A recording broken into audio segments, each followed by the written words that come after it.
Welcome to Global Perspectives. What exactly is Vladimir Putin up to?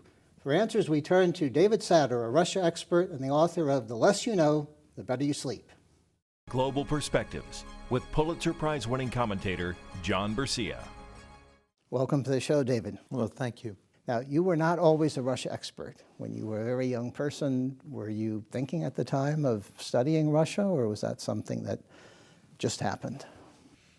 Well, I was always interested. I was a child of the Cold War, and of course, the superpower competition was very much on people's minds. The Soviet Union was a mysterious, distant, huge country which was supposedly creating a perfectly just and progressive social system. So, of course, it attracted a certain amount of curiosity.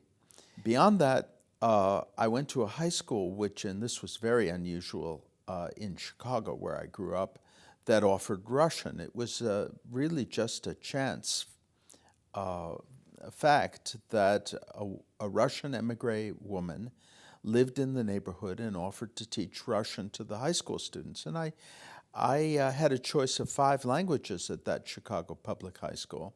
And I spoke about it with my father. He said that you ought to take Russian. I didn't understand how it would be possible to use Russian, even if I mastered the language. As I understood at the time, the only people who got to go to the Soviet Union were journalists and diplomats who lived under very special conditions. At the age of 13, I didn't imagine that one day I would be one of them. As you finished college and went out into the world, you had a unique opportunity through the Rhodes Scholarship. Tell us how that happened. Well, I won a Rhodes Scholarship in part because I was the school editor of the school newspaper at the University of Chicago, where I was an undergraduate, and I wrote an article about slum conditions on the west side of Chicago that eventually became a piece in the New Republic, which is quite unusual for someone still in their teens, and that attracted the attention of Joe Alsop, a famous political journalist in Washington, at the time maybe the most famous, and he wrote to me and actually employed me as his assistant and co-author on a couple of pieces, and that was enough of a recommendation for me to win the Rhodes Scholarship, go to Oxford. And while I was at Oxford, of course, my interest in Russia was rekindled because Russia was relatively close compared to Chicago or even Washington, D.C., and I could travel there, and I did. So what was your first trip to Russia? First trip was in 1969. I was in my first year at Oxford as a graduate student. I was 21 years old. It was the spring of '69, and I got on a train, the London to Moscow train, and went to Moscow and spent a couple of weeks there. Stayed in what was then the Hotel Berlin, and met some people and became even more fascinated with the place. And when you went into journalism, did you think you would have a Russia focus, or was that also because I hoped so, but of course there was no guarantee. I had learned some of the language, I'd kept up with it, but it was again a lucky coincidence that I ended up being a Moscow correspondent. I went back to Oxford to defend my thesis, and my thesis supervisor recommended me to the managing editor of the London Financial Times. And during the interview, he asked if I spoke any foreign languages. And I said, I know Russian. Now, that was a huge, really outrageous exaggeration. What I meant to say was that I knew more Russian than he did, and I was perfectly ready to learn the language if given a chance. Well, he gave me that chance, and I was sent to Moscow. In 1976, I ended up spending 6 years there. At the time I went, I was either the youngest or one of the youngest correspondents in Moscow. But this was in the in the years of the Soviet Union, it was a different experience. There were very few correspondents. Most of them were older. Most of them hated being there or didn't want to be there. They were there for a brief period of time in order to further their careers, because it was considered to be a good thing for a Washington journalist, for example, to have spent some time in Moscow. But I was fascinated by the country itself, by the Soviet Union, by the pretensions and promise of communism. And I was happy to be there. I stayed as long as I could. In the end, I was there for 6 years. Well, let's fast forward to the post-Soviet period, and you spent a fair amount of time in Russia during that, the modern period as well. What were the differences, what were the similarities, and how did things evolve so that we can focus more directly on Vladimir Putin? Well, the differences, of course, were huge, because the advent of a capitalist economy transformed the country. Russia under the Soviet Union was an extremely drab country. It was a country in which daily life was very difficult. People had to wait in long lines to buy basic products. Every bureaucratic operation was a kind of torture. There was no concern for the fate of the individual, for the life of the individual, let alone the convenience of the individual. And that had an effect. I mean, when I left Moscow on periodic times out, it was a great blessing, because I could accomplish so much so fast in a city like London or even Helsinki, whereas to do the same things in Moscow would have required weeks. I think that the basic change was a change of economic relations. And what stayed the same, and what was really the enduring legacy of Russian history, was the core belief that the individual doesn't matter, and that his fate doesn't matter.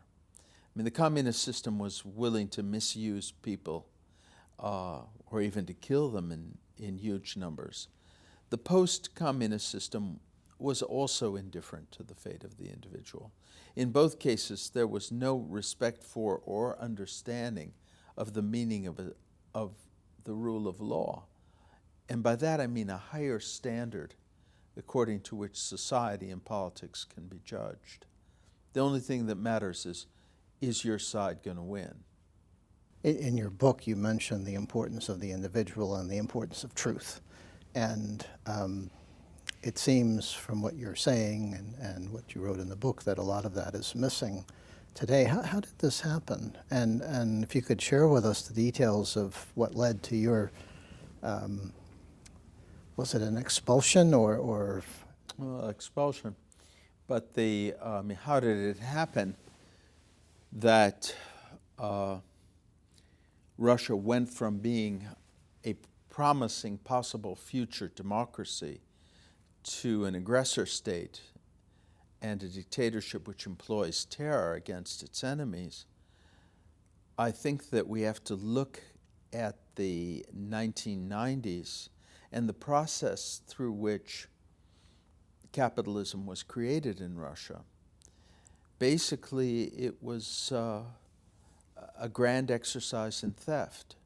Those with corrupt connections to the government, which was handing out property at that time, were the ones who received it.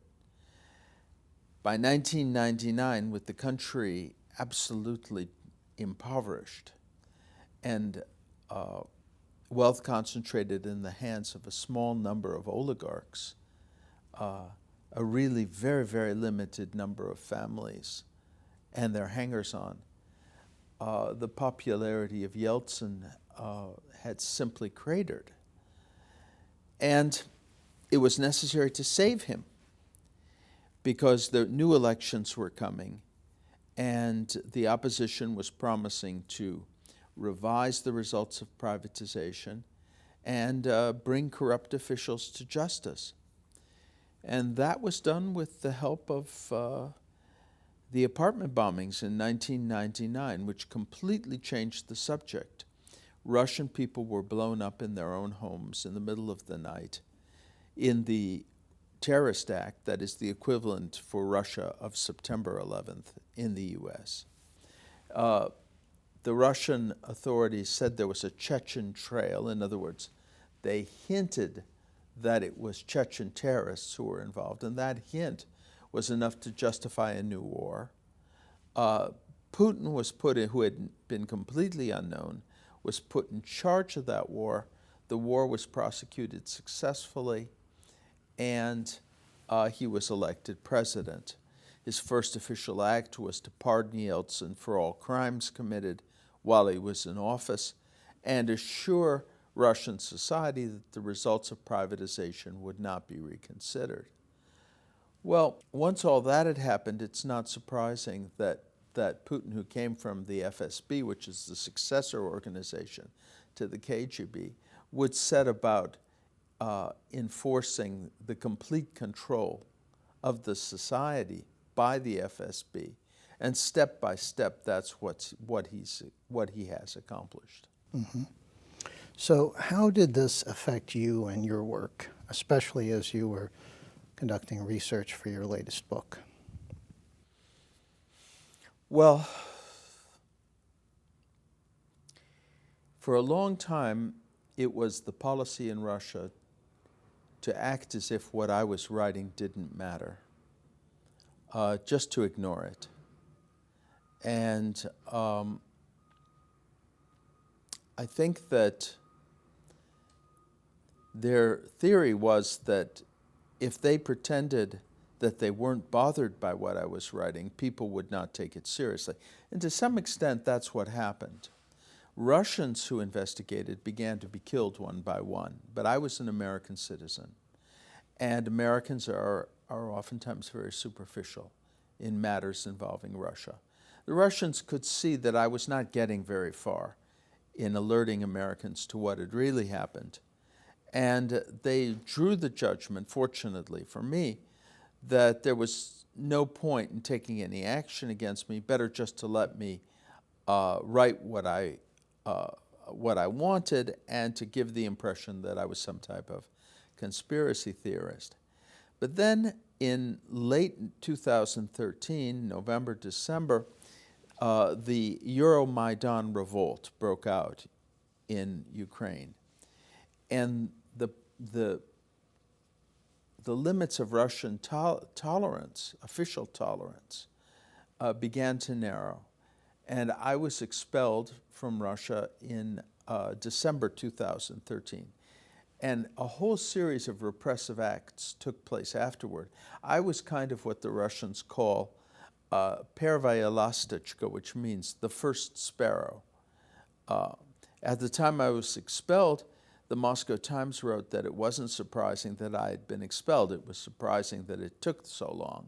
And I think that the Russians have a certain confidence in their ability to fool and mislead Western public opinion. But on the other hand, there's a point beyond which they don't want to go. And the result was that they reacted to my writing the way they probably were tempted to react a long time ago, and that was by barring me from the country. Did you ever, during this time or subsequently, fear for your life? You know, there was always a danger, and I knew the people who were assassinated. There was one night when I learned of the murder of Sergei Yushchenkov. And Sergei and I was writing my second book, Darkness at Dawn, in which I discussed the apartment bombings in some detail. And I had had only a few weeks earlier a talk with Sergei in the hall of the State Duma, the legislature, and he was telling me about his efforts to get to the bottom of what had happened.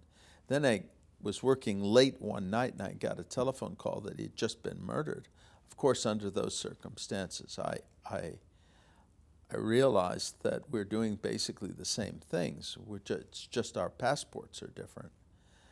But I came to believe that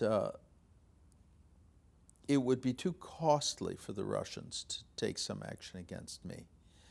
And in fact, I was proven right by this expulsion. The expulsion could well have been an action taken in order to avoid doing something more drastic. It has had some resonance, and only time will tell, because I've written a book about my experiences and also have tried to analyze what happened to Russia during the years after the fall of the Soviet Union.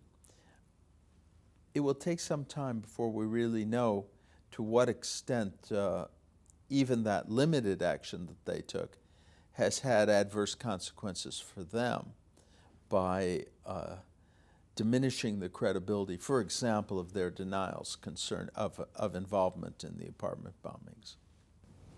Well, what about today? Are you concerned about security like you might have been a few years ago? And I'm not trying to cast bad luck in your direction, but a lot of times when the Russian system and certain individuals part ways, time passes before something actually happens. Anything is possible. Anything is possible. But I'm very much involved in the political life of the United States. I've testified before the Senate Foreign Relations Committee, before the House of Representatives. I'm a well-known figure in Russian affairs. And my opinion is listened to, definitely. And I've been writing about Russia for many decades. I think that the possibility of them taking some action on foreign soil against an American citizen participating in the American political debate, I won't say it's absolutely out of the question, but I think it's not likely to happen.